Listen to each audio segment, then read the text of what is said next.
Hello students, मैं जितेंद्र सिंह आपको कक्षा 10वीं की हिंदी का पहला पाठ भारत महिमा पढ़ाने वाले हैं, जिसके कवि का नाम है जयशंकर प्रसाद।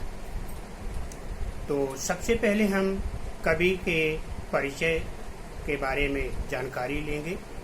तो जयशंकर प्रसाद का जन्म 1890 ईस्वी वाराणसी उत्तर प्रदेश में हुआ और इनकी मृत्यु 1937 ईस्वी में वाराणसी उत्तर प्रदेश में हुई।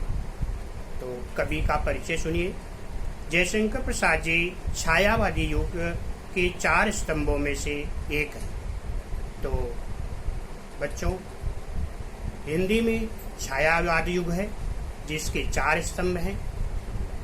तो एक तो जयशंकर प्रसाद, सुमित्रानंदन पंत, निराला जी और महादेवी वर्मा, ये 4 जो है छायावादी युग के स्तंभ कहे जाते हैं। तो जिसमें से एक तो जयशंकर प्रसाद जी है। तो जयशंकर प्रसाद जी बहुमुखी प्रतिभा के धनी थे। बहुमुखी प्रतिभा के धनी बोले तो ये बहुत सारे क्षेत्रों में इनको सफलताएं मिली हैं।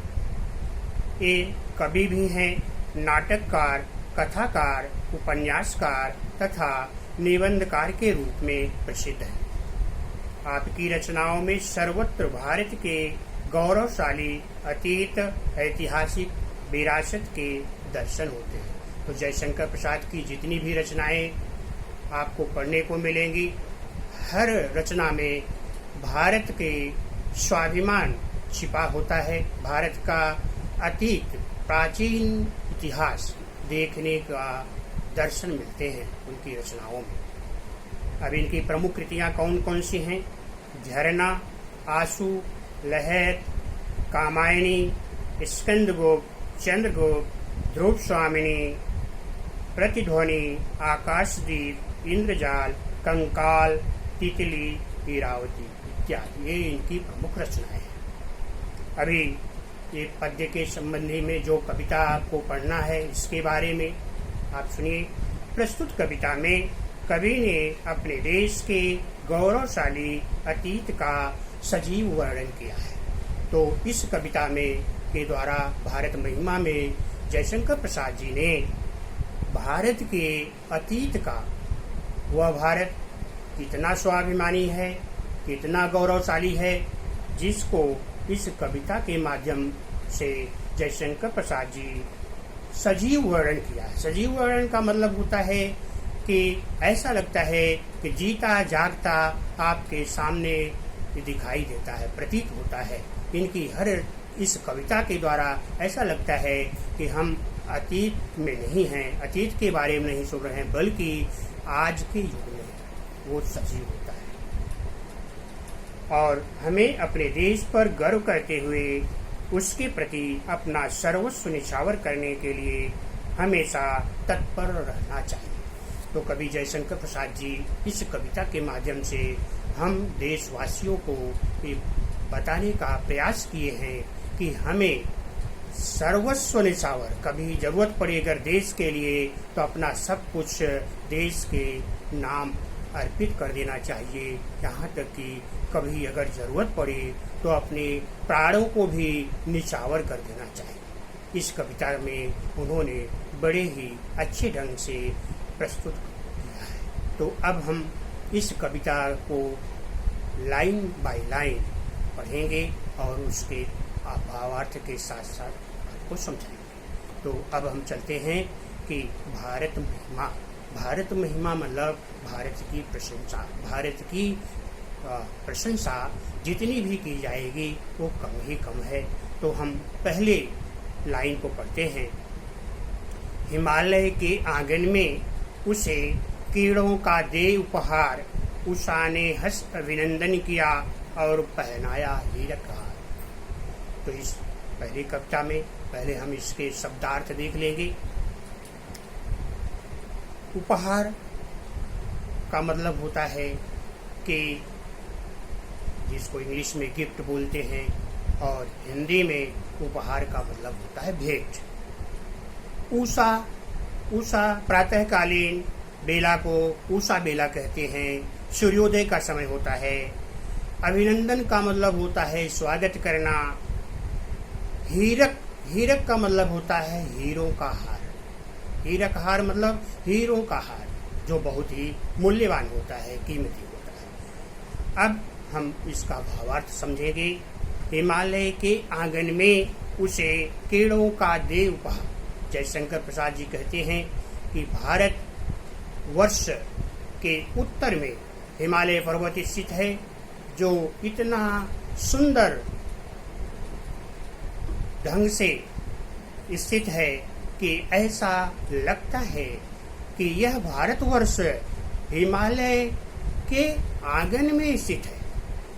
जयशंकर प्रसाद जी कहते हैं कि हमारा भारतवर्ष ऐसा लगता है हिमालय रूपी आंगन में स्थित है। और किरणों का देव पहाड़, सबसे पहले सूर्योदय जब होता है तो सूर्य की किरणें हिमालय की चोटी पर पड़ती हैं, और उस समय सूर्योदय जब होता है, उषा काल आता है, उषा ने हर्ष अभिनंदन किया, तो ऐसा लगता है जैसे प्रातःकालीन की बेला, प्रातःकालीन सूर्य की किरणें हंस करके उस भारतवर्ष का अभिनंदन कर रहे हैं, भारतवर्ष का स्वागत कर रहे हैं। और पहनाया हीरक हार। और सूर्य की किरणें जब सुबह पड़ती हैं, उस समय हिमालय की चोटियों पर ओस की बूंदें पड़ी रहती हैं, और उन ओस की बूंदों पर जब सूर्य की किरणें पड़ती हैं तो वो इस तरह से अच्छी दिखती हैं, इस तरह से लगती हैं जैसे कोई भारत माता को हीरो का हार पहना दिया। अभी हम अगली पंक्ति पे चलेंगे।